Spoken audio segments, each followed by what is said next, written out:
muy bendecidos porque hoy están acá en la casa del Señor, pudiendo bendecir y exaltar el nombre que es sobre todo nombre. Amén. Libro de Números, capítulo 14, verso 1. Cuando lo tengan me da un glorioso amén. Gloria a Jesús. Lo tenemos. Libro de Números, capítulo 14, versículo 1. Dice la escritura, quiero que ponga atención en esta tarde a lo que vamos a estar impartiendo. Dice: entonces toda la congregación gritó y dio voces, y el pueblo lloró aquella noche. Y se quejaron contra Moisés y contra Aarón todos los hijos de Israel. Y les dijo toda la multitud: ojalá muriéramos en esta tierra de Egipto, o en este desierto, ojalá muriéramos. ¿Y por qué nos trae Jehová a esta tierra para caer a espada y que nuestras mujeres y nuestros niños sean por presa? ¿No nos sería mejor volvernos a Egipto? Y decían el uno al otro: designemos un capitán y volvamos a Egipto. Entonces Moisés y Aarón se postraron sobre su rostro delante de toda la multitud de la congregación de los hijos de Israel. Y Josué, hijo de Nun, y Caleb, hijo de Jofone, que eran de los que habían reconocido la tierra, rompieron sus vestidos y hablaron a toda la congregación de los hijos de Israel, diciendo: la tierra por donde pasamos para reconocerla es tierra en gran manera buena. Si Jehová se agradare de nosotros y él nos llevare esa tierra y nos la entregare, tierra que fluye leche y miel. Por tanto, no seáis rebeldes contra Jehová, ni temáis al pueblo de esta tierra, porque nosotros los comeremos como pan. Su amparo se ha apartado de ellos y con nosotros está Jehová. No, que dice: no lo temáis. Entonces toda la congregación habló de apedrearlos, pero la gloria de Jehová se mostró en el tabernáculo de reunión a todos los hijos de Israel. Y Jehová dijo a Moisés: ¿hasta cuándo me ha de irritar este pueblo? ¿Hasta cuándo no me creerán con todas las señales que he hecho en medio de quienes? En medio de ellos. Diga conmigo: ¿hasta cuándo? Tome su asiento. Mire la escritura, y si usted se da cuenta, Dios hablando por medio de Moisés. Moisés fue el que escribe este libro de Números, y por revelación, y no solo por revelación, sino también por historia que él pasó. Pero a mí me sorprende algo de lo que la palabra de Dios nos habla con esta escritura, de un pueblo. ¿Cuántos conocen la historia que vamos a ver hoy? Creo que todos nos identificamos con esta historia. Moisés, dice la escritura, que escoge a 12 hombres, o sea, escoge a un hombre por cada tribu. Mire esto: escoge a un hombre por cada tribu, a un príncipe de cada tribu. Y dice la escritura que cuando Moisés escoge a estos hombres, los escoge para que ellos vayan y investiguen la tierra, la cual Jehová se las había prometido al pueblo de Israel. El Señor le dijo: yo los saco de tierra de servidumbre y os meto, o os introdujo a una tierra que fluye leche y miel, a la tierra del Eteo, del Cananeo, del Sebeseo, o sea, la tierra de todo que no era de ellos, pero que Jehová se le entregaba al pueblo de Israel. Entonces dice la escritura de que envían a 12 espías, y estos 12 espías que van a investigar la tierra, 10 de ellos no iban con el chip, ¿cómo se llama? No iban actualizados con el chip hacia Dios, sino que iban pensando como salieron de Egipto. Tenían la misma mentalidad de esclavos, tenían la misma mentalidad de siempre, vivían renegando por lo mismo, vivían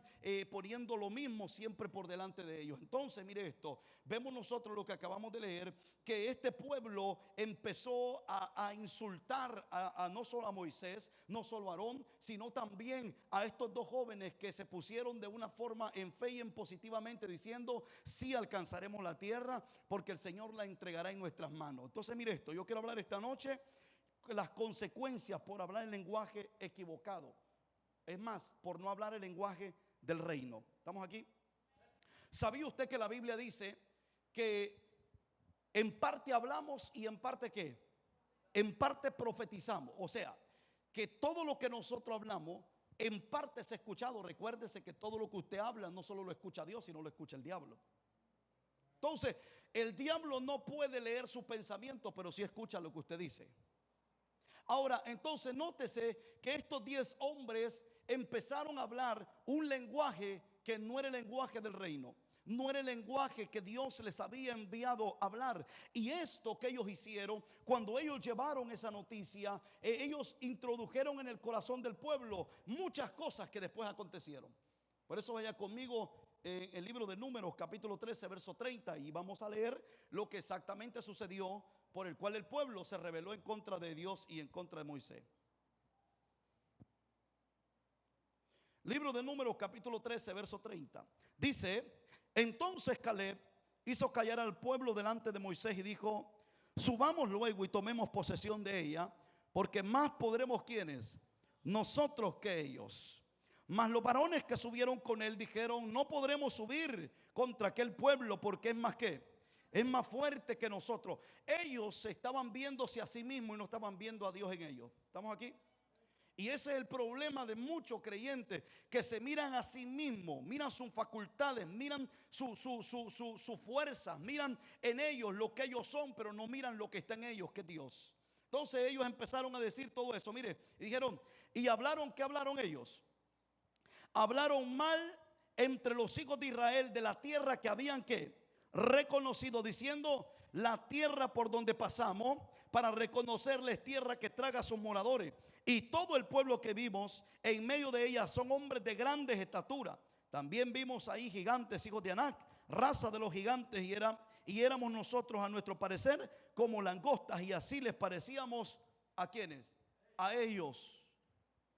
Esto fue lo que provocó de lo que leímos nosotros en el libro de Números, cuando el pueblo empezó a rebelarse en contra de Moisés y a decir: mejor hubiese sido morirnos en la tierra de Egipto, o mejor era morirnos en esta tierra. ¿Cuántos saben que Dios tiene promesas grandes para nosotros? ¿Cuántos creen que Dios tiene promesas grandes para su vida? Ahora imagínense que este pueblo tenía promesas extraordinarias, promesas grandes, promesas que ellos iban a alcanzar basado a simplemente creerle a Dios y caminar en fe.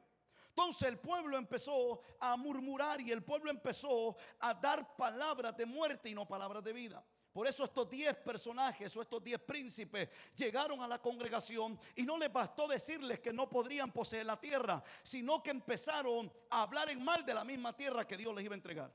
¿Alguien está aquí? Una tierra que se podía ver con los ojos de lejos, que era una tierra que tenía viñedos, que tenía uvas. Dice la escritura que el pueblo venía con racimos de uvas, porque Caleb y Josué dijeron: bueno, sabemos que hay 10 aquí, desde que íbamos en el camino y van empezando a hablar. Porque nótese, nada acontece sin antes no dar una señal.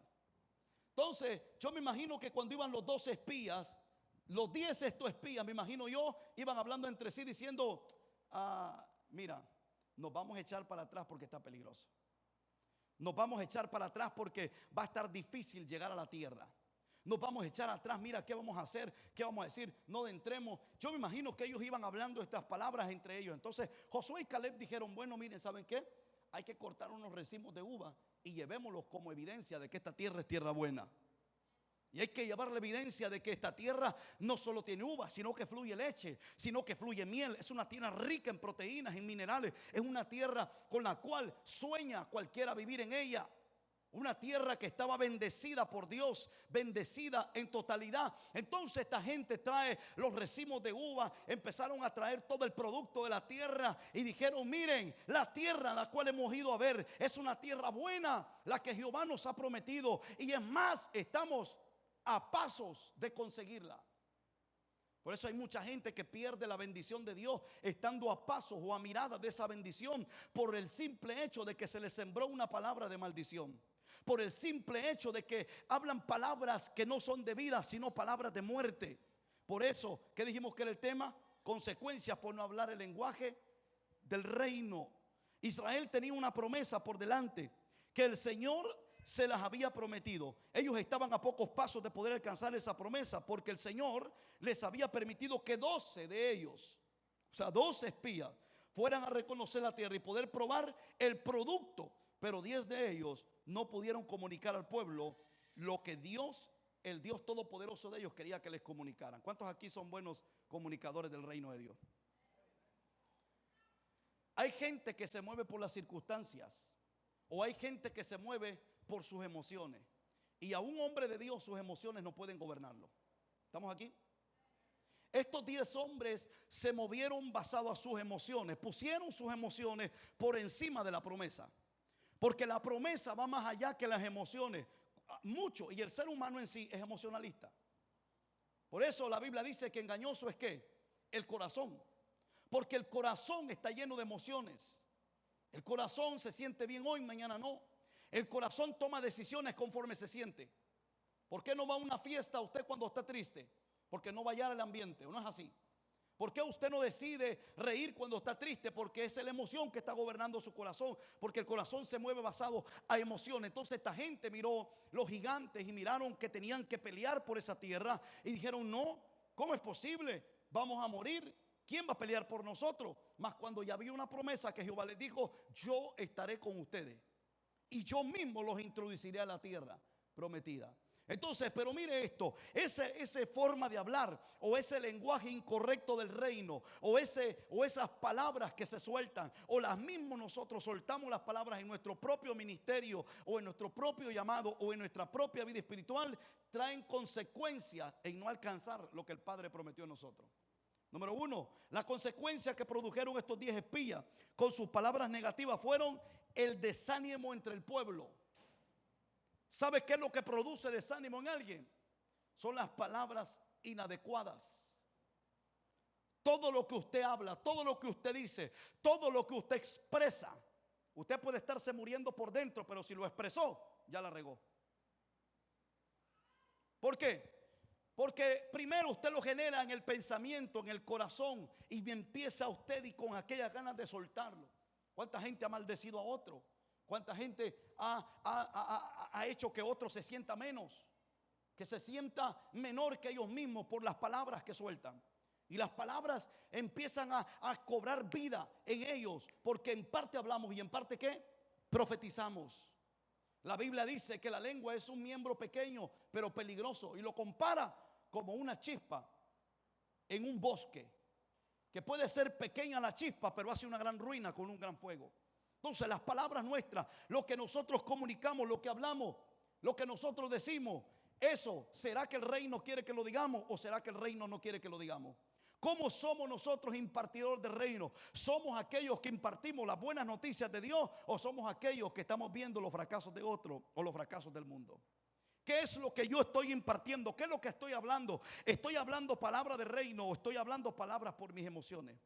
¿Qué es lo que me gobierna a mí? Entonces este pueblo surgió algo inesperado en ellos. Cuando ellos estaban a punto de alcanzar la tierra, cuando ya habían enviado espías para que buscaran el producto, cuando ya los viñeros daban viña, cuando los palos de uva daban uva, cuando ya estaba todo el producto listo para que ellos entraran, empezaron 10 a decir, esa tierra no sirve. Esa tierra no tiene nada de bueno. Esa tierra traga a todos sus moradores. Pusieron la bendición de Dios como lo peor, como lo que no servía, como lo que no era adecuado para el pueblo. Entonces lo que produce en el pueblo fueron esto, el desánimo entre el pueblo. Por eso usted leyó en Números capítulo 14 versículo 1, que después de estas palabras que ellos dijeron eso, lo que dice el libro de Números 14:1, entonces toda la congregación gritó y dio voces y el pueblo lloró aquella noche. Mire esto, y dice, y se quejaron contra Moisés y contra Aarón y todos los hijos de Israel, y les dijo toda la multitud, ojalá hubiésemos, ¿qué dice? Muriésemos en la tierra de Egipto o en este desierto, ojalá muriésemos. Provocaron el desánimo en el pueblo, y el pueblo lo primero que hizo fue desanimarse y decir, bueno, ojalá hubiéramos muerto en Egipto. Mejor es morir que hoy estar enfrente de aquello que nos va a gobernar, sobre aquello que nos va a matar. ¿Cuál era la diferencia de morir en Egipto o morir alcanzando la promesa? No había ni una. ¿Cuál es la diferencia si Dios te permite que tú luches por lo que Dios te dio o por lo que Dios te dijo, o morir antes de luchar? ¿Cuál es la diferencia? No tiene ninguna. El problema fue el desánimo del pueblo. El problema fueron las palabras mal dirigidas y mal expresadas, y palabras que no eran del reino, palabras que Dios no había enviado a hablar. Si hay algo que Jehová detesta, son palabras que Él no dijo. Por eso la Biblia dice que a los profetas falsos el Señor dice que de antemano está el juicio sobre ellos. ¿Por qué razón? Porque palabras que Jehová no envió a decir es lo que más Él detesta que se diga en la tierra. Entonces las palabras que nosotros hablamos o decimos pueden culminarnos en victoria o pueden culminarnos en derrota. Puede venir el desánimo. ¿Por qué mucha gente muere en desánimo? ¿Por qué mucha gente vive toda su vida en desánimo? Porque las palabras que salen de su boca no son las correctas. Porque dice la Biblia que fuimos creados ¿para qué? Para su alabanza. ¿Y para qué? Su adoración. Si fuimos creados para eso, ¿qué es lo que yo estoy expresando hacia Dios? ¿Cuáles son mis elogios hacia Dios? La tierra que tú me prometiste es una tierra que no sirve. ¿O cómo es posible que tú me mandas a luchar cuando Dios dice yo estaré con vosotros o iré con vosotros? Entonces provocó el desánimo en medio de toda la congregación y fue una revolución terrible. Porque toda la congregación llegó a desanimarse tanto que deseó la muerte. Que deseó decir, mejor hubiera sido muerto en Egipto o muerto en este desierto que muerto en la tierra. Yo no le veo una diferencia de morir allá o morir aquí. Pero el problema era que el pueblo se desanimó. ¿Qué más tenemos? Número 2. Olvidaron el propósito por el cual el Señor los sacó de Egipto. ¿Cuántos aquí saben que Dios los trajo aquí con un propósito? ¿Cuántos creen que Dios no metió la mano al mundo solo por traerlos a sentarse en una silla? No. Dios nunca nos trae a su casa o nos convierte a su reino sin tener un propósito antes. Dios no sacó al pueblo de Egipto de esclavitud para que siguiese siendo esclavo en su mente y en su corazón aún en el desierto. Porque si hubo algo que a Dios lo molestó tanto, es que el pueblo que lo sacó para que fuese libre, el pueblo seguía siendo esclavo de sus emociones. El pueblo seguía siendo esclavo de las cosas que miraban terrenalmente con sus ojos y del pasado que los perseguía. Y así hay mucha gente. El pasado que los persigue no los deja crecer. O el pasado que llevan ellos dentro no les permite crecer en ninguna área, ni familiar ni social, ni mucho menos en el servicio de Dios. ¿Por qué razón? Porque hay un pasado que te persigue, hay un pasado que te lleva, hay un pasado que siempre te recuerda quién eras, cómo eras, qué hacías, qué no hacías. Eso pasó con el pueblo. Israel decía: en Egipto nosotros comíamos bien. En Egipto no comían bien, eran esclavos. Y usted tiene el ejemplo en la Biblia cuando dice que el rey, cuando se enojó que Moisés le tiraba plaga, el rey dijo: miren, ¿saben qué? Auméntenle la paja a este pueblo para que haga más ladrillo. El pueblo se moría. Al pueblo lo latigaban, lo golpeaban cuando trabajaban. El pueblo no era libre, no comía lo que quería, no tomaba agua cuando quería. El pueblo no era libre. Pero ellos, en medio de esa confusión, por palabras que eran incorrectas, toca a tu vecino y dile: abre palabras correctas. ¿Qué hablas tú cuando te reúnes o qué hablas tú cuando tú vas a hablar algo de parte del reino de Dios? ¿Qué es lo que expresa, lo que el Padre quiere o tus emociones? Entonces nótese, por eso el pueblo olvidó el propósito. El pueblo olvidó Números 14:3. ¿Por qué olvida el propósito? Mire lo que dice Números: ¿y por qué nos trae Jehová a esta tierra para caer espada y que nuestras mujeres y nuestros niños sean por presa? ¿No nos sería mejor volvernos a Egipto? ¿Acaso ese era el propósito que Dios los había sacado para que muriesen en espada? ¿Acaso cuando Moisés llega a Egipto, Jehová le dijo a Moisés: dile al pueblo que lo saco de aquí para que muera a espada en la tierra que les prometo? ¿Verdad que no? La promesa no era esa. La promesa era sacarlos de la esclavitud para que primero sirviesen en el desierto y luego fueron a la tierra prometida. Porque el que no le sirve a Dios en el desierto no tendrá tierra. ¿Alguien está aquí? Dios primero saca al pueblo de la esclavitud, los liberta de aquellos lazos donde ellos no podían decidir por sí mismos, donde no podían tomar decisiones por sí mismos, porque si hay algo que ellos tenían atado era el alma. ¿Acaso usted mueve la mano si el alma no se la dice? ¿Acaso usted no mira si el alma no se la dice? Por eso dice que el ojo es la ventana del alma. ¿Acaso usted hiciera algo? Usted tiene un caparazón, un cuerpo, pero quien dirige ese cuerpo es el alma. Porque el verdadero ser es el alma. Entonces, si usted nota esto, el pueblo venía atado todavía en el desierto, cuando en el desierto tenían una encomienda. Diga conmigo: hacerle sacrificio a Dios. Y el sacrificio se relata en una alabanza, el sacrificio se relata en una adoración, en un servicio hacia Dios. Eso es lo que tenía que hacer el pueblo: servirle a Dios en el desierto, para que cuando llegasen a la tierra prometida ellos pudiesen disfrutar de lo que el Padre había diseñado para ellos. Pero pastor, ¿por qué Dios los manda en un desierto a servir? Si en el desierto tendrían que estar enfocados en lo que iban a caminar, o en lo que iban a pasar, o en lo que iban a cruzar. Lo que pasa es que cuando tú sirves a Dios en medio de tu desierto, tú no te das cuenta cuando ya cruzaste al otro lado. Y el problema del pueblo fue que el pueblo se desenfocó en el servicio y se enfocó en las cosas que cruzaban tras ellos. Cuando ellos tuvieron sed, dijeron, bueno, otra vez nos mandó a morir el Señor al desierto. Cuando ellos tenían hambre, dijeron, wow, si en Egipto hacíamos las ollas así de pollo, era mentira. Porque ellos tenían una mentalidad esclava. Porque ellos estaban en un momento donde tenían que servir a Dios. Y cuando usted no pone su vida en línea o no alinea su vida hacia Dios, usted va a tener que caminar siempre en el desierto toda su vida. Hay gente en la decisión de vivir un evangelio feliz o un evangelio agradable. No está en Dios, está en usted y en mí. El de disfrutar el evangelio, disfrutar las cosas que el Padre puso en nosotros, no está en Él, está en mí. Porque que yo quite y ponga las cosas no está en Dios, está en mí. ¿Estamos aquí? Por eso el pueblo, estas palabras, mire lo que produjeron. No solo trajeron eso, sino que ellos olvidaron el propósito por el cual habían salido. El propósito era que ellos disfrutaran. El propósito era que ellos sirvieran a Dios. El propósito era que ellos fueran libres en totalidad. Pero en una ocasión el Señor tuvo que decirles, vosotros estáis esclavos en tu corazón. Todavía traes a Egipto en tu corazón. Y ese problema sigue en la iglesia arrastrando por siglos. Que Dios liberta a la gente, los limpia, y de repente la gente quisiera volver otra vez de nuevo. ¿Por qué razón? Porque es un problema del alma, es un problema de mis emociones. Yo no he puesto a Dios como primero, he puesto mis emociones como primero. Número 3, el pueblo quería volver atrás, olvidando que en Egipto sufría mucho, más que todos los días estando en el desierto. ¿Sabía usted que el pueblo de Israel sufría más en Egipto que en el desierto? Cuando usted va a la historia, el pueblo de Israel en Egipto morían trabajando.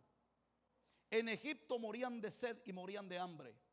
El pueblo de Israel no crea que estaban cholotones, no, estaban delgados, muriéndose y desnutridos. El pueblo de Israel no podía gozar de zapatos cuando quería, ropa cuando quería. El pueblo de Israel no podía gozar de comida a tiempo y fuera de tiempo. El pueblo de Israel no podía gozar de agua cuando querían. No. Eran esclavos, no podían decidir. Si le daba sueño, no podían dormir. Si ellos sentían dolor, no podían parar de trabajar. En Egipto eran unos esclavos. Pero ¿qué es lo que sucede? El pueblo quería volver a su esclavitud, aunque le doliera más estando en la esclavitud que en el desierto. Porque en el desierto ellos no tenían un solo dolor. Sus sandalias, sus zapatos, dice que nunca se les rompieron. Sus vestidos nunca se les pudrieron y se desgastaron. Nunca le faltó un solo vestido, nunca le faltó un solo zapato, nunca le faltó ni almuerzo, ni desayuno, ni cena. Porque cuando ellos se levantaban por la mañana, dice la escritura que todo el suelo estaba lleno de maná del cielo. Ya Dios les tenía la mesa preparada, ya Dios tenía el maná para ellos. Se levantaban de sus camas del sueño profundo. ¿Cuándo dormían en Egipto? ¿Cuándo ellos podían descansar? ¿Pero por qué? Porque su mentalidad y su corazón estaba siendo esclavo, aun cuando Dios los llamó a libertad. Por eso Pablo dice que Dios nos llamó a libertad y no a esclavitud. Pero Pablo dice que Dios no nos llama a libertad para libertinaje, sino a libertad para ser libre en el Señor, para adorar con libertad, para bendecir a Dios con libertad. Porque hay gente que la libertad la toma como libertinaje de pecar. Y el problema es que la consecuencia de ese libertinaje no lo lleva a nadie más que la misma persona que está en esa misma consecuencia. Por eso hay mucha gente que no disfruta lo que hace. Y por eso hay mucha gente que vive siempre golpeándose con la misma piedra. Porque hay cosas que no han sido cambiadas. Estando en libertad, creemos que libertad es un libertinaje para nosotros. Y el pueblo creyó eso. Porque cuando estaban en el desierto dijeron, bueno, ¿sabes qué? Hagámonos un becerro de oro, ¿ya qué? Y digamos que este becerro de oro nos sacó de Egipto y olvidemos a Jehová. Y olvidaron a Dios, dice el libro de Éxodo, que ellos empezaron a hacer un becerro. Todos echaron sus zarcillos, o sea, sus anillos, sus aritos. Todos echaron todo el oro que traían de Egipto. Salieron ricos. ¿Qué dice la escritura? Que cuando ellos salieron de Egipto, dice que todas las egipcias y los egipcios les dieron oro, les dieron todo. Váyanse de aquí. Les llenaron los camellos y todo. Salieron con vacas, salieron con todo. Salieron con riqueza, vestidos, de todo. Ellos salieron ricos, pero estando ricos eran como pobres.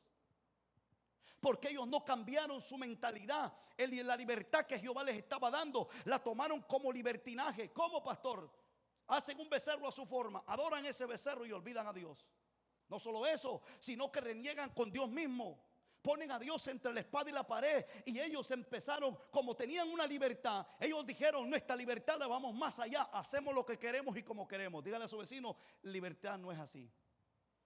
La libertad es la forma que tú tienes, la facultad para ser libre en decisiones en ti mismo. Pero también la libertad que Cristo nos dio es la libertad para poder adorar sin que el diablo nos esté metiendo zancadilla. Poder caminar y avanzar sin que el diablo esté acusando nuestra vida. ¿Cuántos aquí fuimos atados en un pasado? Pero Dios nos libertó y el diablo no puede susurrarte al oído lo que tú hiciste en el pasado o lo que antes tú cometiste. ¿Por qué? Porque Dios te mandó a libertad, pero no a libertinaje.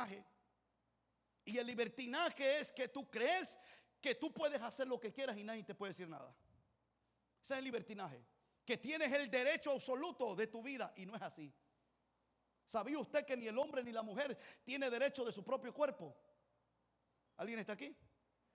Pablo dice que ni el hombre ni la mujer es dueño de su cuerpo, sino que el hombre es el cuerpo, el dueño del cuerpo de la mujer. ¿Y qué? ¿Y la mujer el dueño de qué? Del cuerpo del hombre. Por eso cuando hay adulterio, lo que sucede es que eso que Dios une, se desune. Porque somos uno en el Señor, dice la Escritura. Y la cuestión aquí es de que libertinaje es que hay gente que cree que puede hacer lo que quiere, como quiere, donde quiere, pero las consecuencias no las mide. Y cuando las consecuencias salen a nuestra vida a flote, nos damos cuenta y culpamos a Dios y queremos apedrear a Dios y queremos decirle a Dios: soy tu siervo, soy tu hijo, soy tu amado. ¿Dónde estás, oh Dios? No, Dios te dice: yo estuve ahí, pero tú no estuviste conmigo. Porque tú hiciste lo que tú quisiste, mas no me seguiste a mí como yo dije. ¿Alguien está aquí? Entonces nótese, no podemos confundir la libertad con la cual trajo a Israel de una esclavitud, que sí eran esclavos, pero Dios los trae una libertad. Y luego ellos vienen. ¿Qué es lo que la Biblia dice? Cuando Dios llama a los obispos y Dios llama a los diáconos y Dios llama a todo el que le sirve a Dios y es más al pueblo, ¿qué dice Dios? Dios les dice: guárdense del vino, guárdense de la borrachera. ¿Por qué?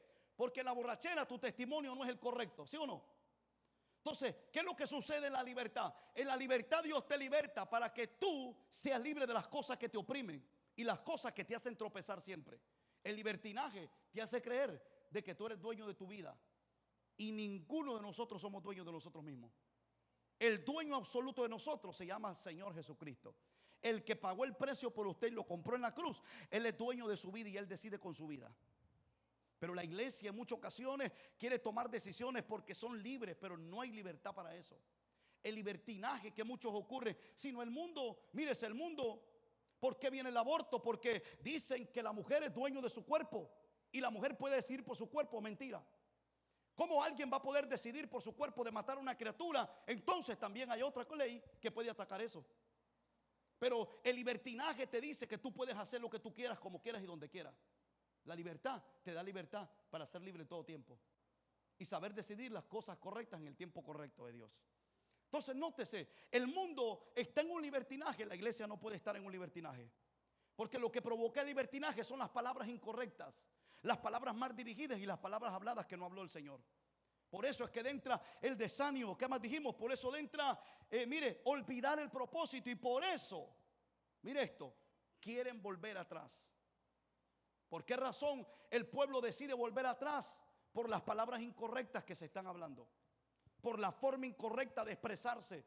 Por eso estos 10 se expresan lo peor y dijeron: esa tierra no sirve, somos como langosta, no podremos. Y todos dijeron amén a eso, porque a nadie le gusta pagar el precio.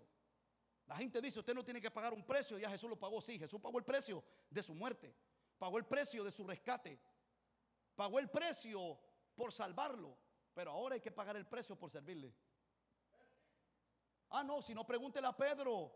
Jesús no lo anduvo en lo mejor de su vida, tuvo que morir crucificado. Pablo tuvo que morir decapitado. El apóstol Juan, un gran apóstol de Dios, tuvo que morir. Imagínense, en una isla llamada Patmos, después de que él pasó un proceso terrible, que lo metieron en una olla hirviendo de aceite, que lo quemaron como muerto. Luego en la cárcel lo envenenan, lo echan como muerto, pero Dios no tenía todavía determinado que iba a morir. Pero luego este hombre dice que es llevado a una isla a soledad, una isla donde iban los peores presos, Pero en esa isla Él no apartó una cosa, diga conmigo, libertad. Porque Él era libre completamente de su vida. Y dice la Escritura que en esa isla se le revela el libro de Apocalipsis, Revelaciones, donde dice que cuando Él estaba en su vejez y en su peor momento, y cuando estaba el dolor del sufrimiento, y Él permaneció anclado en el Señor y permaneció en la libertad con la cual Cristo lo vino a libertar. Dice la Escritura que a Juan de repente se le apareció un hombre llamado Cristo y le empezó a revelar todo lo que iba a acontecer. Mire, yo le voy a decir algo: cuando usted se mantiene en la libertad y cuando usted le cierra toda puerta al enemigo y toda puerta al maligno, usted, aunque esté en su peor momento, estará sintiéndose como que en el cielo está. A Esteban, mientras lo apedreaban, mientras le quitaban la vida, la Biblia dice que levantó su mirada al cielo y lo primero que él miró fue al Hijo sentado a la diestra del Padre. Alguien está aquí hoy en esta tarde. ¿Por qué el dolor? ¿Por qué el sufrimiento? ¿Por qué el volver atrás? No es por lo que sucede, es por lo que tenemos en el corazón. Es porque no hemos sido libres todavía con la libertad que Cristo quiere libertar. La Biblia dice que el Cristo los libertare, seré verdaderamente como libre. Decide por usted mismo, camina porque Dios es bueno. Alguien está aquí hoy, no camina llorando por las cosas que se fueron, por las que pasaron y por las que vinieron. Camina pensando en lo que el Padre dijo, y siempre usted está pensando en la palabra que Dios dijo acerca de usted. Entonces, nótese, el pueblo quiso volver atrás. Toca a tu vecino y dígale: ¿para qué volver atrás? ¿O no se recuerda cómo nos arrastrábamos en el mundo? ¿Cuánto estuvimos a punto de morir de una sobredosis, de una borrachera? ¿Cuánto estuvimos a punto de estar en un accidente de auto? ¿O estuvimos? Y por la gracia y misericordia de Dios no nos matamos. ¿A cuántos nos dispararon con armas de fuego? A mí me disparaban seguido con armas de fuego. Yo pensaba que yo era el bueno, yo pensaba que yo era el listo. Pero un día Dios me dijo: yo te guardé de esto, no fuiste tú. Y para que reconozcas que yo soy Jehová tu Dios, yo fui el que te guardé allá, te guardé aquí, te guardé allá. Todavía Dios haciéndote eso, y nosotros todavía pensando si Dios lo va a hacer de nuevo. ¿Cuántos aquí se recuerdan en el mundo cómo eran de malcriados, mujeriegos? ¿Cómo eran en el mundo? Pero Dios nos llama a una libertad, no libertinaje, sino una libertad para no pensar en volver atrás. Sino que la Biblia dice: mirad puesto los ojos en el autor y qué, y consumador de vuestra qué, de vuestra fe. Cuando sus ojos están puestos en Cristo, usted no se recuerda de nada de esta tierra. Por eso dice la Escritura: mirar el blanco, que es ¿quién? Cristo Jesús. Pero pastor, ¿por qué mucha gente vuelve atrás? Porque no ha transformado su vida todavía a Cristo. Porque están en el proceso, están en la promesa, pero no se han dejado transformar por Jesús todavía. Y eso le pasó al pueblo de Israel. A todo el que era judío lo sacaron de ahí. ¿Sí o no? Ninguno quedó en Egipto. Todos salieron al desierto. Pero no todos de los que salieron, no todos fueron libres. Y este es el problema del pueblo. Que cuando el pueblo decide volver atrás, vive siempre la vida pensando: ¿por qué esta situación? ¿Por qué me vino lo otro? ¿Por qué no salgo de esto? Porque a todo mundo se le aparece el diablo todos los días. Por el amor a Dios. Gente que vive con el diablo acostado, con el diablo en la sala, con el diablo en el baño, con el diablo por todos lados, rondeándole la casa completa. Sáquelo de ahí y decídase que usted es de Cristo. ¿Por qué razón? Porque el problema es que cuando nosotros, mire esto, cuando Cristo te manda a ser libre, te da la autoridad para que eche fuera todo, dice la Biblia. Hollarás serpientes, te darán veneno. ¿Y qué dice la Biblia? No te vas a morir. ¿Por qué? Porque ese es el poder que Dios te da por ser hijo de Dios. Pero la Escritura ahora nos relata cuál fue el problema de Israel. ¿Qué dice Números capítulo 14 verso 4? Mire lo que decía: y decían el uno al otro. Este es el problema de dos. Mire esto: se reúnen y decían, ¿qué decían?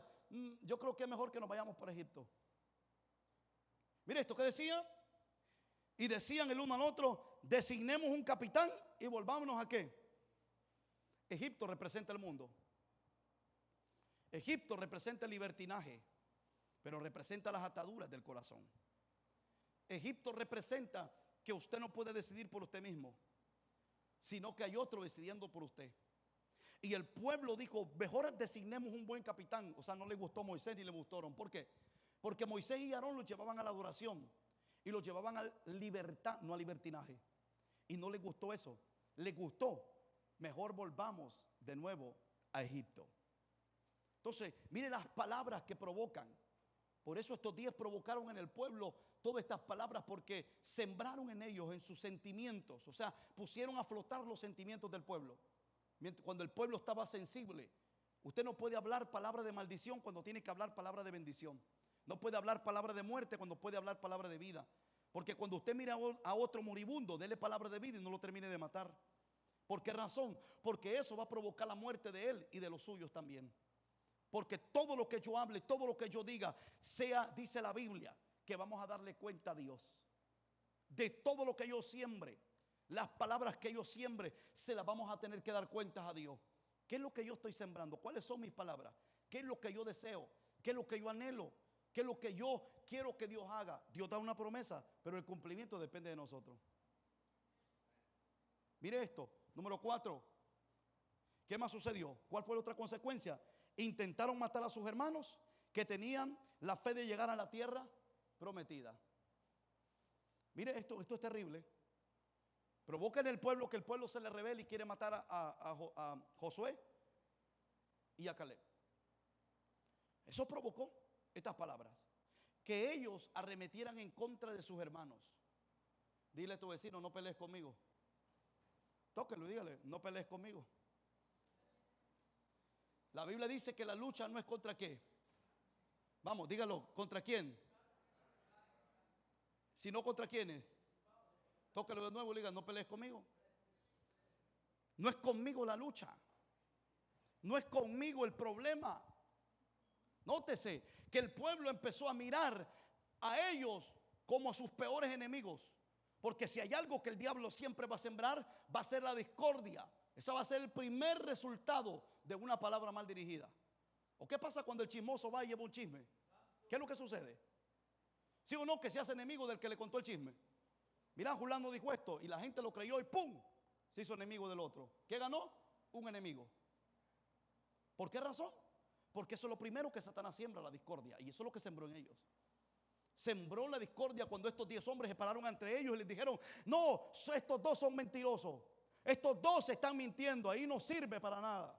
Esa tierra no tiene producto. Esa tierra es más, miren, traga a los moradores. Y todos dijeron, 10 contra 2, vamos. Y ahí vamos con la democracia. Si 10 dicen eso, aceptamos.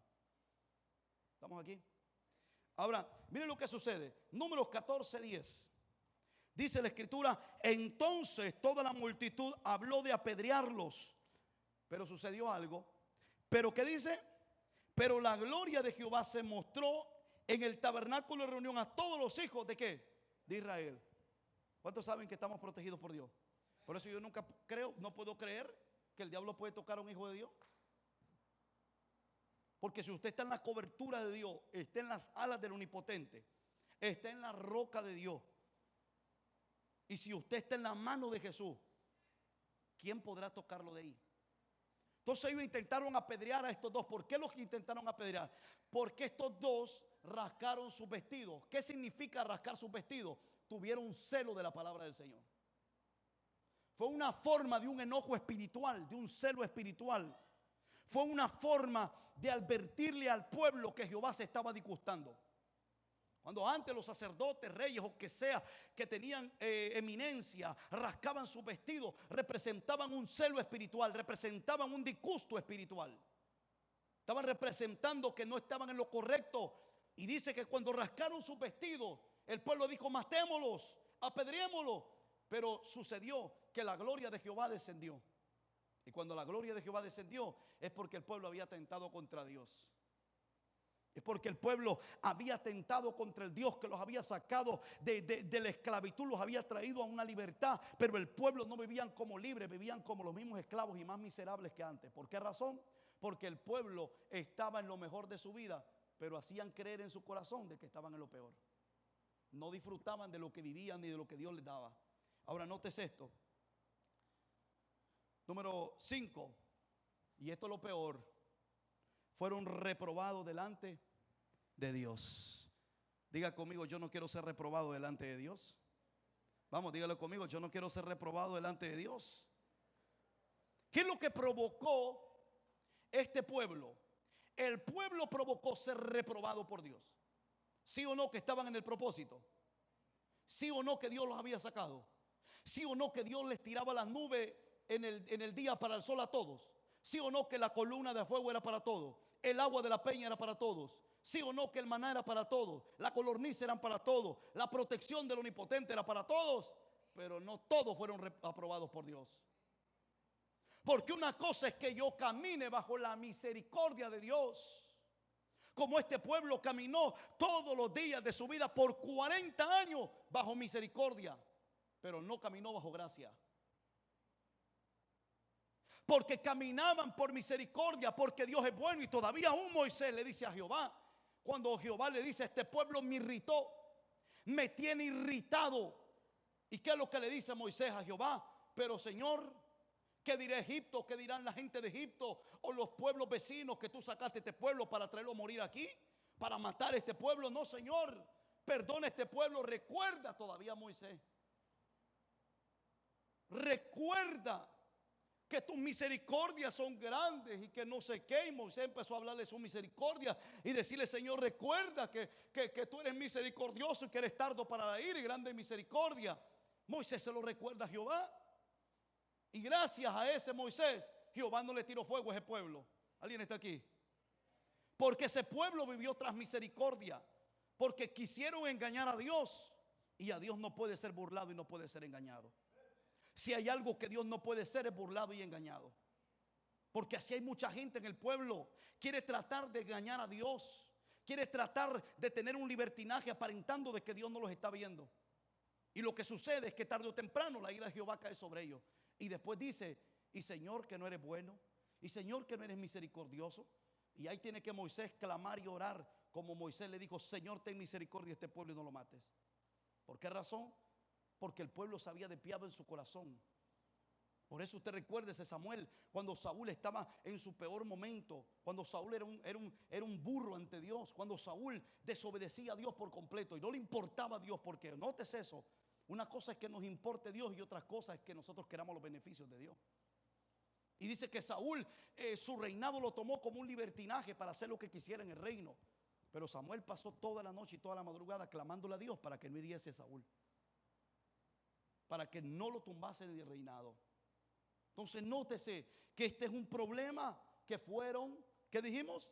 Reprobados por Dios. ¿Cuántos aquí quieren ser aprobados por Dios? Y la aprobación de Dios no se gana con un buen discurso. La aprobación de Dios no se gana con una buena acción. Porque si no, Bill Gates ya estuviera aprobado por Dios con todas las donaciones que ha hecho, millones. No es así. La aprobación o hallar gracia ante Dios no depende de nosotros. Por eso la Biblia dice que un corazón contrito y humillado, ¿qué pasa? Nunca jamás lo desecha. Entonces nótese, Números capítulo 14, versículo 11. Libro de Números capítulo 14, verso 11 dice, y Jehová dijo a Moisés, ¿hasta cuándo me ha de irritar este pueblo? ¿Hasta cuándo no me creerán? ¿Qué dice? ¿No me qué? ¿Cuál era el problema de este pueblo? Vamos a seguir leyendo. Miren, no me creerán con todas que las señales que he hecho en medio de ellos, yo los heriré de mortandad y los destruiré. Y a ti te pondré sobre gente más grande y más que, y más fuerte que ellos. Para Moisés era fácil decirle, bueno, Señor, llévatelos. Acabo que tu promesa está que me vas a dar pueblo más grande y más fuerte, mejor que ellos. Entonces mira, aquí hay un montón de piedras. Por eso Jesús le dijo que Dios puede sacarle hijos a Abraham de todas las piedras que existen. Por eso Pablo lo pone como ejemplo y dice, si aún, dice, el árbol de olivo fue cortado. Cuidado, porque vosotros no son árbol, son ramas de olivo injertados en el árbol. Y si al árbol se le pasa el hacha, también las ramas se le puede pasar la tijera. Entonces nótese lo que el Padre está transmitiéndole al pueblo. Le decía, ellos fueron reprobados. Pero Dios le dice, ¿sabes algo? Yo los reprobé porque ellos no me creyeron. ¿Pero por qué, pastor, no me creyeron? por el amor a Jesús, columna de fuego, nube, agua de una peña, maná del cielo, codornices, los pican la serpiente y de repente le dice a Aarón: hazte una serpiente de bronce, levántala y el pueblo será sanado y las serpientes se van. De repente Amalek se empeña a pelear contra Israel y Amalek levanta guerra contra Israel y dice que Amalek empezó a decir: bueno, ¿cómo le hacemos? A ver, y empezó Amalek a decir: bueno, matemos a los que van atrás, a los que van cansados y en la retaguardia, agarremos a los afligidos, a los cansados. Pero cuando hicieron eso, el pueblo se levantó y Jehová peleó por ellos. Y dice la Biblia que cada muerte que tuvo de Amalek, dice que Dios maldijo el pueblo de Amalek para toda su vida. Pero de repente dice la escritura que hubo un hombre llamado Balaam. Esa historia que usted ya en número es una historia que pasó cuando el pueblo cruzó la tierra. Y dice la escritura que el pueblo estaba acampando y de repente Balac dijo: bueno, este pueblo que está acampando, ya los conté y son innumerables. 2 millones de personas aproximadamente en el desierto. Si esta gente agarra espada y se forja, van a pelear y nos van a derrotar, pero no eres el plan de Dios. Entonces dijo: vamos a maldecir a este pueblo para que este pueblo sea maldito y se mueran entre ellos. Pero Dios dijo: tranquilo, porque ese pueblo es mío. ¿Sí o no que Dios dijo que era de él? Pero ese pueblo no le creyó a ese Dios que dijo que era de él. Y ese fue el problema del pueblo. El pueblo no le creyó a Dios. Mirando las señales, los prodigios, Dios te habla, Dios te dice esto y de repente a los 3 meses usted dejó de... ¿Qué? No, yo no creo eso. A los 3 meses se le olvidó lo que Dios le dijo, lo que Dios le habló. O a los 3 meses usted volvió a querer volver atrás. ¿Por qué razón? Porque Dios le hacía todas las señales al pueblo.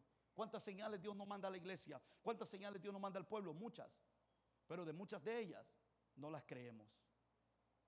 Entonces, ¿qué es lo que sucede? Dios le dijo al pueblo: el problema de este pueblo es que no me ha creído. Les he enviado señales, les he tirado codornices, les he tirado yo pan, maná del cielo, les he hecho esto, les he hecho lo otro, pero no me han creído. El pueblo vivió en el desierto no mirando las cosas y las bendiciones de Jehová, la benevolencia del Señor, sino que caminaban pensando que Egipto era mejor que el desierto. Como si Dios los había mandado a traer el desierto. Y les dijo: vosotros van a caminar rápido por ese desierto. Mucho, 40 días y el pueblo estaba allá al otro lado. Si usted va a Israel y mira el desierto donde caminó, se da cuenta y va a decir: 40 años en este desierto. Sí, eso pasaron 40 años. Mirando el mismo se queda en el desierto por 40 años, pudiéndolo cruzar en 40 días. Pudiéndolo atravesar. Pero ¿qué le dijo Moisés? Yo quiero que me deje al pueblo por 3 días, ¿sí o no? 3 días para que me haga sacrificio en el desierto. Dios dijo: tranquilo, este pueblo va rápido. Nos vamos, hacen sacrificio en el desierto, me obedecen y nos vamos para la tierra.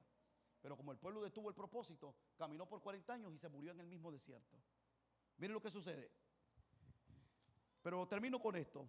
Una de las consecuencias más devastadoras para el pueblo fue no ver la promesa por falta de confiar en el Señor. ¿Cuántos aquí quieren ver la promesa de Dios?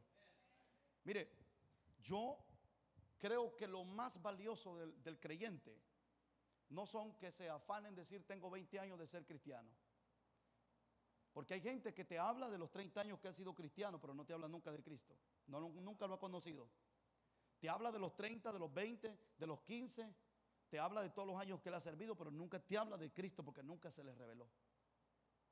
Y eso no es por eso. Y le dice: mire lo que sucede al pueblo. Imagínense testificando el pueblo de Israel: nosotros estuvimos 40 años mirando la columna de fuego, 40 años mirando la nube. Nosotros 40 años vimos serpientes que nos picaban y de repente Dios levanta una serpiente de bronce. Por 40 años vimos que la misma piedra dio agua. Y por 40 años nosotros... No, el pueblo pudo hablar de sus 40 años, pero nunca habló de Jehová. ¿Por qué? Porque nunca lo conocieron. Entonces nótese, Números capítulo 14, verso 20, vaya conmigo.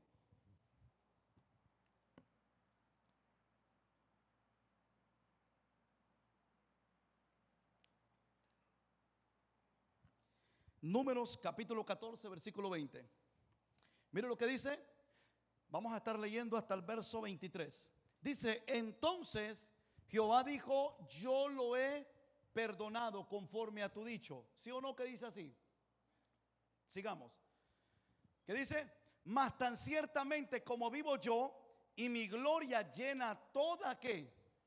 La tierra. Entonces la pregunta sería: ¿por qué hay mucha gente seca? Sin sentir la paz del Señor, sin sentir la gloria de Dios, si la tierra está llena de su gloria. Porque la gloria sabe dónde se manifiesta. La gloria sabe el lugar donde habita y dónde puede manifestarse. ¿Qué dice? Todos los que vieron mi gloria y mis señales que he hecho en Egipto y en el desierto, y me han tentado ya 10 veces y no han oído mi voz, ¿qué va a pasar? ¿Qué dice? No verán la tierra de la cual juré a sus padres. No, ninguno de los que me han irritado, ¿la qué? Wow. ¿Y qué es lo que sucedió? Jehová no solo habla por hablar. El Señor no es como nosotros. Él no habla por hablar. Él dijo, ninguno verá la tierra. ¿Y sabe qué hizo Dios? Toda esa generación tuvo que enterrarse en el desierto. Todos murieron. Pastor, ¿cómo los mató? Yo no sé si los mató de viejo, pero que estuvieron 40 años, estuvieron 41 generación ahí. Algunos se los tragó la tierra. ¿Por qué? Porque se rebelaron al principio con el propósito de Dios.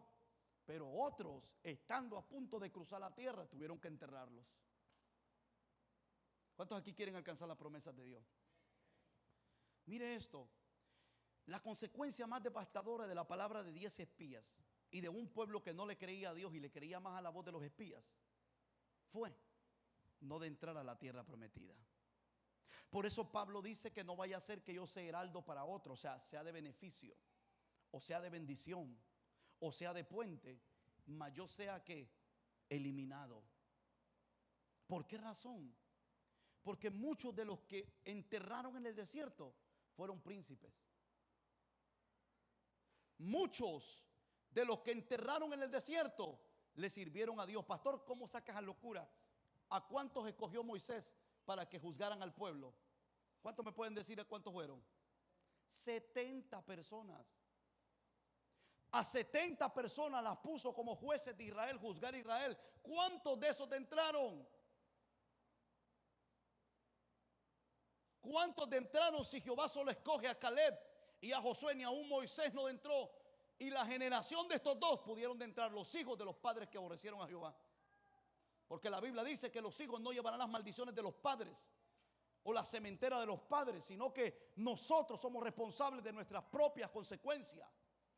Y lo que Dios hizo fue que dijo, este pueblo como no me creyó y este pueblo como no fue libre cuando yo lo llamé a libertad, sino que tuvo libertinaje y no tuvo libertad, este pueblo no entra a la tierra por cuanto no me creyeron. Y mire esto lo que me sorprende a mí, por cuanto por 10 veces me provocaron. Toca a tu vecino, Dios es tardo para la ira. Dios no dice que no va a tener ira, es tardo para la ira y grande en misericordia. O sea que Dios nos advierte, Dios nos toca, Dios nos dice, hijo, no vayas ahí, no hagas esto, te perdona, te limpia, te levanta, vuelve a decirte, hijo, mira otra vez. Pero llega un punto, Dios, que Dios te dice, mira, ¿sabes qué? Lo siento. ¿Sabe cómo se le llama eso? Blasfemia. ¿Sabía usted que la blasfemia en contra del Espíritu no es simplemente que usted haga maldiciones? La blasfemia en contra del Espíritu es que usted esté en el Espíritu y que usted no le crea al Espíritu y siga usted cayendo otra vez y se levanta y dice, no, otra vez, no me interesa. A eso se le llama cauterización. La blasfemia viene de la cauterización, o sea, una persona es cauterizada aquí, hace las cosas y no le importa, esa es blasfemia. Entonces la blasfemia, ¿por qué no es perdonada? Porque usted llega al final con esa blasfemia, usted no será salvo. Porque sigue con los mismos pensamientos, los mismos rudimentos, sigue con lo mismo. Entonces la gente se cauteriza. Un cauterizado es aquella persona que hace las cosas y aparenta como que no las hace. Luego está sirviendo y no le dolió lo que hizo. Una persona que está cauterizada es una persona que de noche se emborracha, o de noche se prostituye, o de noche hace esto, o de noche hace lo otro, pero de repente al siguiente día pareciera ser que nunca hizo nada. Ese es un cauterizado. Una persona que hace las cosas, las hace y las hace y las hace, y no tiene una recapacitación en sí mismo. O sea, ¿qué es lo que quiere decir esto? Que ya no tiene el espíritu que lo redarguye. Porque el Espíritu está para redarguirle la vida al creyente. Se equivocó. Eso no quiere decir que nunca se va a equivocar. No quiere decir que nunca va a hacer una acción indebida. Lo que está diciendo es que cuando la haga, el Espíritu lo redarguye. Y el Espíritu lo redarguye tanto que el Espíritu te dice, eso no estuvo bien. Entonces, ¿qué es lo que sucede? Como no estuvo bien, usted se arrepiente ante Dios, es perdonado por Dios, pero ya no lo vuelve a hacer. le tiene miedo, pánico a volverlo a hacer. Entonces, ¿qué es lo que sucede? El cauterizado se acostumbra a decirle: perdóname, Señor, y vuelve a hacerlo mañana. Perdóname, Señor, y vuelve a hacerlo pasado. Perdóname, Señor, y vuelve a hacerlo otra vez. Y de repente Dios dice: ¿y hasta cuántas veces te tengo que perdonar? Una cosa es que yo sea perdonado por Dios, y otra cosa es que suene la trompeta y todavía le esté pidiendo perdón a Dios. ¿Sabía usted que dice la Escritura que muchos se van a quedar en el arrebatamiento? ¿Y quiénes creen que se van a quedar? Aquellos cauterizados que nunca pusieron su vida en orden ante Dios, que cometen la acción y que simplemente todo lo encierran en perdóname, Señor. Y sacan el verso que Moisés acaba de decir, que Dios es tardo para la ira y grande en misericordia, y que Dios es misericordioso. Pero no nos damos cuenta que Pablo dijo: no vaya a ser que yo sea heraldo. Porque aún el verso que yo les dije la vez pasada, que Pablo dice que algunos predican por envidia, otros por contienda y otros por amor. Pero de una o de otra forma este mensaje se predica para beneficio de aquellos que lo escuchan. Pero que yo sea heraldo para otros no quiere decir que yo sea salvo. No quiere decir que yo sea, que yo tenga la posibilidad. Porque cuando yo soy cauterizado, mi mente, mi corazón es atrapado por las tinieblas y no soy libre. Yo puedo estar en la mayor promesa y en la mayor bendición, pero yo nunca disfruto de ella. Yo puedo estar en el lugar más bendecido y la gente dice: yo no sentí la presencia de Dios. Oye, es que ahí no está la presencia de Dios. No, la presencia de Dios no es que esté en un lugar, la presencia de Dios está en mí. Y el problema de mucha gente cuando no adora o no siente a Dios no es el problema ni la alabanza, no es el problema ni el que canta, es el problema yo. Mis cielos están cerrados. Mis cielos se cerraron para mi bendición. Pastor, ¿cómo me dice eso? El profeta profetiza y se levanta ante el pueblo y dice: mañana a esta hora, mañana a esta hora, todo va a cambiar. La harina, ¿qué dijo? Va a cambiar. Todo va a cambiar de precio porque la bendición de Jehová vendrá. El pueblo no podía comprar. El pueblo no tenía dinero para pagar el precio de una harina o de la cebada. Entonces el profeta se levanta y dice: mañana a esta hora, una libra, un de harina y de cebada valdrá un talento. Entonces la gente empezó wow, muchos creyeron, pero hubo un príncipe que se recostaba el rey en los brazos de él, que le dice: ¿y si Jehová hiciera ventana en los cielos, lo haría? Le digo: ¿será que Jehová lo hará? No le creyó a la palabra del Señor. Y como no le creyó a la palabra del Señor, el profeta se levanta y le dice: mañana tus ojos lo verán, pero no disfrutarás de ello. ¿Y qué es lo que sucede al siguiente día cuando el pueblo pudo ser libre y el pueblo enriqueció? Y lo que el profeta dijo se cumplió. Que ese príncipe dice que estaba en la puerta de la entrada de la ciudad y todo el mundo le pasó encima. Lo mataron. Miró la bendición, sí la miró. Miró que la palabra del profeta era real, sí la vio. Pero lo que no pudo es disfrutar de ello. Póngase sobre sus pies. Y el pueblo de Israel le pasó lo mismo. El pueblo de Israel llegó a simplemente de cruzar el mar. El pueblo de Israel estaba de este lado del mar y del otro lado estaba la tierra prometida. El pueblo pudo ver y Dios mismo le dijo a Moisés. Y a mí me sorprende esto. Mire Dios como, si Dios, imagínese Dios con Moisés. ¿Cuántos pecados usted le vio a Moisés en el desierto? Usted que estudia la Biblia, ¿cuántos pecados le vio a Moisés en el desierto? O sea, ¿cuántas veces Moisés cometió pecado dirigiendo?